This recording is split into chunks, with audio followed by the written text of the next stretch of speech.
নমস্কার বন্ধুরা, চলে এসেছি হরগড়ি পাইস হোটেলের নতুন একটি আপডেট নিয়ে। আজকের গল্পের শুরুতেই আপনারা দেখতে পাবেন গৌরী রুদ্রকে বলে যে স্যার, এই স্বাদটা না আমার খুব চেনা চেনা লাগছে। রুদ্র বলে ওরা হয়তো অন্য কোথাও স্টল দিয়েছে আর সেখান থেকে হয়তো তুমি খেয়েছ। গৌরী বলে যে না স্যার, এটা খুব পারিবারিক আর খুব বাড়ির মনে হচ্ছে। এরপর গৌরী বলে স্যার, আমাকে একটু বাড়িতে যেতে হবে। এরপর গৌরী বাড়ি ফিরে সেই পুরনো ফটোগ্রাফসগুলো দেখছিল আর সেখানে বীরুর ছবিটা দেখতে পায় এবং গৌরী বুঝে যায় যে তার মানে আজকে তো হরগড়ি পাইস হোটেলে বীরু কাকা এসেছিল। এরপর এটা শুনে গৌরী খুব খুশি হয় এবং রুদ্র তখন এসে বলে যে কি করছো। এরপর গৌরী বলে স্যার, এই তো আমার পারিবারিক কিছু পুরনো ছবি দেখছিলাম কি এখানে কেউ আছে কি না, যে ওই যারা এসেছিল। এরপর রুদ্র বলে তাহলে পেয়েছো, আমিও দেখি। তখন গৌরী বলে স্যার না থাক, পরে না হয় আপনি দেখবেন। এরপর রুদ্র বলে যে আচ্ছা ঠিক আছে, তোমার জীবনের বিষয়ে এতটা কৌতূহল হওয়ার তো আমার কোনো অধিকার নেই। এরপর গৌরী বলে স্যার, আমি আপনাদেরকে তো বলেছি যে আমি ছবিটা দেখাবো না, এটা তো বলিনি, একটু সবর করুন। আর আমি আমার পুরনো সবকিছুই এক এক করে ফিরে পেতে চাই। এর পরের দিন সকালে গৌরী বেরোবে আর এমন সময় রুদ্র বলে কোথায় যাচ্ছ তুমি। তখন গৌরী বলে স্যার, বললাম না যে ওই কালকে যে মাসিমা এসেছিল সেখানেই যাচ্ছে। এরপর রুদ্র বলে যে আমিও যাব। এরপর গৌরী বলে না স্যার, আমি জানি আপনি আমার সাহায্য করতে চান, কিন্তু এই লড়াইটা আমার, আর আপনি এখানেই থাকবেন, নইলে গুরুমা সন্দেহ করবে।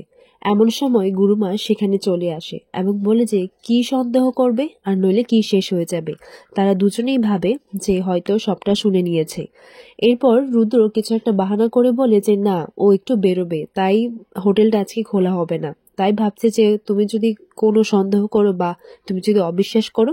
তখন গুরুমা বলে যে না না, হোটেলটা তো এখন হিমানির, আমি কি বলবো, তুমি যাও যেখানে যাওয়ার।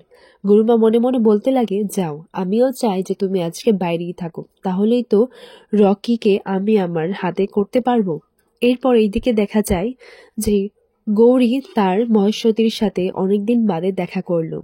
এরপর গৌরী গিয়ে বলে যে একটা সবজি ভাত হবে। তখনই মহেশ্বরী দেবী যখন ঘুরে ফিরে তাকায় তখন ওনার মুখের সেই ঘুমটাটা উড়ে যায় আর গৌরী তার মহেশমতিকে দেখতে পায়। এরপর বলে যে মহেশমতি।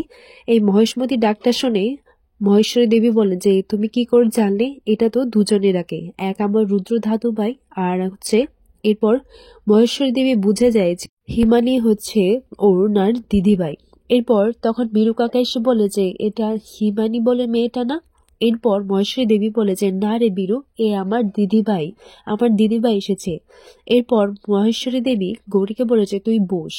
এরপর গৌরী যখন সবার কথা জিজ্ঞাসা করে মহেশ্বরী দেবী বলে যে ওরা আর কেউ বেঁচে নেই, আমি তখন আশ্রমে ছিলাম, তাই আমি প্রাণে রক্ষা পেয়েছি। এই কথাটা শুনে গৌরী বলতে লাগে আমি কাউকে বাঁচাতে পারিনি, আমি তোমাকেও ভালো রাখতে পারলাম না। এরপর গৌরী বীরু কাকার কাছে কৃতজ্ঞতা জানায় তার মহেশ্বরী দেবীকে ভালো রাখার জন্য, ওনাকে ঠাঁই দিয়েছে। এরপর গৌরী বলে আমি তোমাকে আবারও ফিরিয়ে নিয়ে যাব, ওটা তো আমাদের বাড়ি আর আমি হারতে পারি না। এরপর মহেশ্বর দেবী বলেন যে আমার দিদিভাই আমার ইসমাটের মেয়ে, ও কখনো হারতে পারে না। গৌরী বলে আমি তোমাকে নিয়ে যাব, কিন্তু তার আগে ওই বাড়ির পাপগুলোকে আগে শেষ করতে হবে। এরপর এইদিকে দেখা যায় যে হঠাৎ করে রুদ্র বিয়ের পিঁড়িতে বর সেজে বসে গেছে আর এমন সময় গৌরীও বাড়ি ফিরে আসে। গৌরী বাড়ি ফিরে এই সব জাঁকজমক দেখে সে অবাক হয়ে যায়, আর বিশেষ করে রুদ্রকে সে যখন বর বেশে দেখে। আর তখন গুরুমা বলে যে হিমানি, তুমি চলে এসেছো, এসো এসো, আমরা তো কতক্ষণ ধরে তোমার অপেক্ষা করছিলাম। এই দেখো তোমার বন্ধু রকি, আজকে ওর বিয়ে আর তুমি নেই, তা কি হয়। গৌরী তখন মনে মনে ভাবতে লাগে আমি জানি তুমি আমাকে কষ্ট দেবার জন্য এটা করছো, কিন্তু আমি কষ্ট পাচ্ছি না। আমার অবাক হচ্ছে রুদ্রকে দেখে, ও কি করে এটা করতে পারলো আমার সাথে। ও তো এতদিন ধরে আমার কাছাকাছি সবে আসতে শুরু করেছিল, তাহলে সবটাই কি নাটক ছিল ওর। ও কি তার নিজের স্বার্থ বুঝে, নিজের ভালোটা বুঝে ঈশাকে বিয়ে করে নিচ্ছে। বিয়ের মণ্ডপে বর সেজে চলে এসেছে, আমি কি করে দেখতে পারবো। আমি আমার চোখের সামনে আমি রুদ্রকে অন্য কারোর সাথে বিয়ে করতে কি করে সেটা আমি দেখতে পারবো। আর গৌরী এটাই মনে মনে বলতে লাগে যে তুমি কি করে এটা করতে পারলে রুদ্র, তুমি কি করে এটা করতে পারলে। তুমি কি আমার কথা একবারও ভাবলে না, তুমি নিজের কথাটাই ভাবলে।